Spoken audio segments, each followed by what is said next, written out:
Welcome to Virtually Live, the podcast where we get insights from marketing leaders and event professionals. I'm Ashley, Content Marketing Manager at Clara. The buzz around engagement has been unmistakable, and it spans various sectors like technology, virtual events, and marketing. This sets the tone for today's episode. We'll delve into groundbreaking areas of engagement, the integration of AI and tools that shape our digital experiences, and how AI isn't just making creative cloud tools better, it makes them more intuitive and powerful, all while playing a pivotal role in innovative healthcare technology. Let's start with Product Marketing Lead at Adobe Live, Clara Galán. So I've been at Adobe for a little over 6 years now, and I've seen our creative cloud tools grow rapidly as creatives' needs are constantly evolving.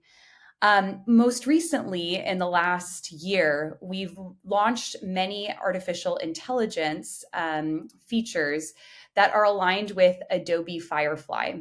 So one of the things that I've seen a lot of creatives look for is how to make their workflow faster, how to focus on the needs of their audiences. And artificial intelligence can really provide this. And it also creates an inspiration for creatives who are just getting started as well. Marketing and communications have changed rapidly in the last 10 years. And we're required to create content and to create graphics on a basis that is daily. Social is so demanding, and we need to be able to speak to our audiences in a way that's fast, in a way that's relevant and dynamic. And with artificial intelligence and Firefly, in particular with Adobe, creatives are able to quickly iterate on multiple different designs. They're able to expand backgrounds without taking painstakingly long hours and perfecting everything, while still maintaining their creative agency and making sure that the images are speaking to their true creative backgrounds. Now, of course, there's a lot of conversation right now in the creative space around artificial intelligence. And one of the things that we're really focused on here at Adobe is making sure that creatives are recognized for their work, that they are awarded for that work, that we recognize them internationally. And at the same time that we're providing them the tools to help meet the demands of today's virtual audience landscape. So it's been a really interesting journey over the last year now on the Adobe Live team, and I'm really looking forward to seeing what our product team comes out with next. So first and foremost, Adobe's community, whether it's Adobe Live, which is our live streaming platform on Behance and on YouTube, or if it's in our community campaigns. So we create a lot of short form content working with community leaders in the space.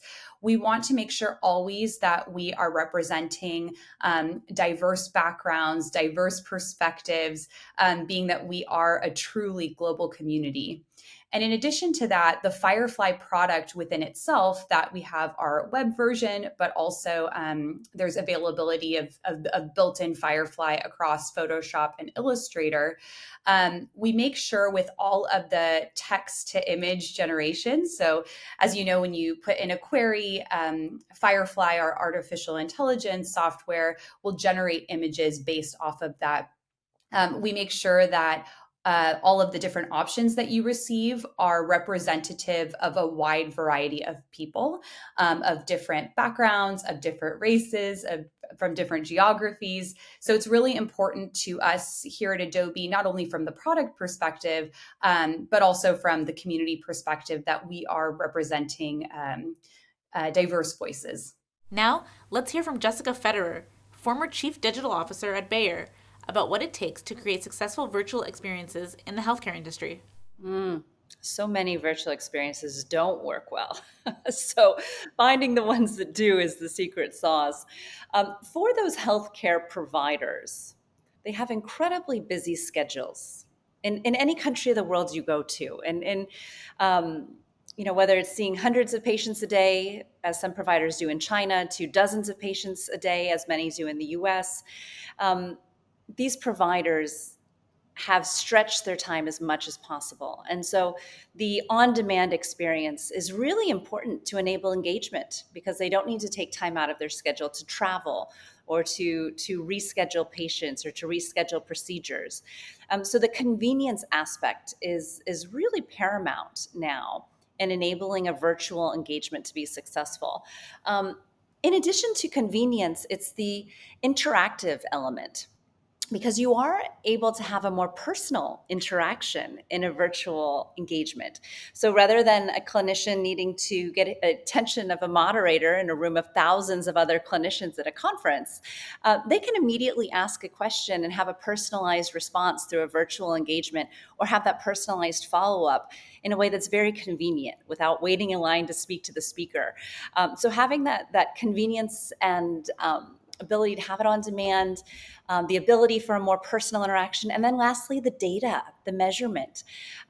So often now, you can see how engaged someone is, how engaged the audience is during a virtual engagement. And that's much harder to gauge when you have a large group gathering in person.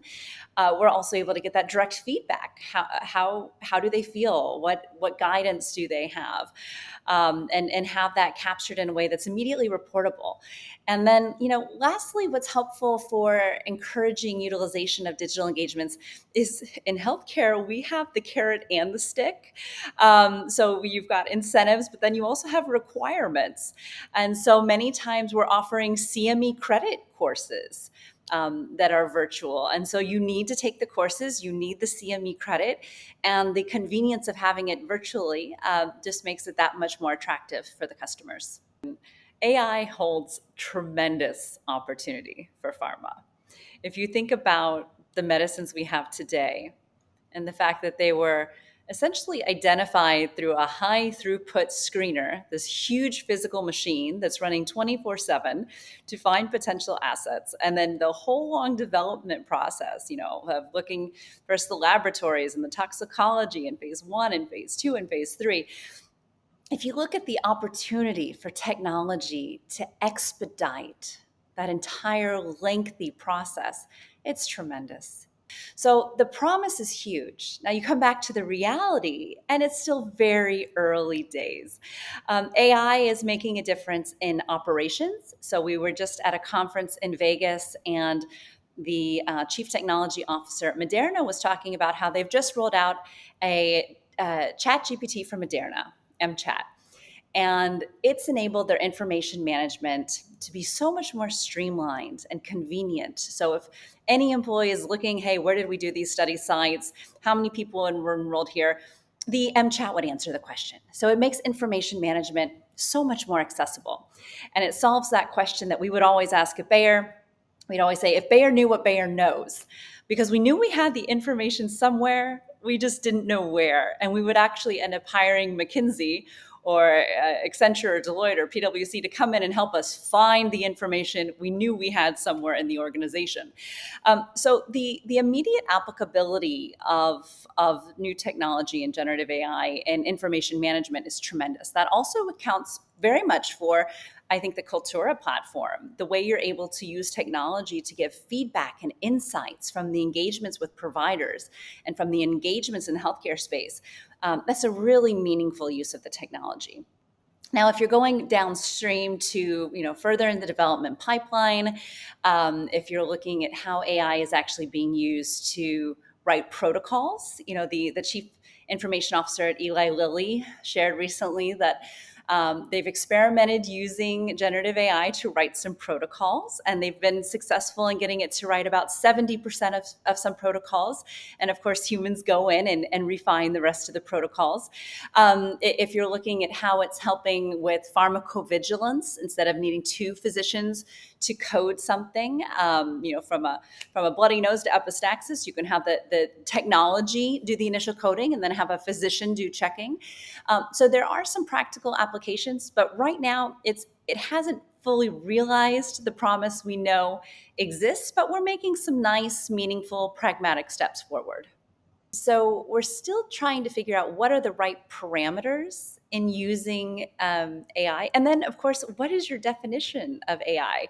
I talked to a company recently, and they record medical conversations, and they put it into categories. And they call themselves an AI company. I'm like, well, it's just a matching category. But that is for them an application of artificial intelligence to have the matching piece done. So there's so much variance in the definition of AI right now.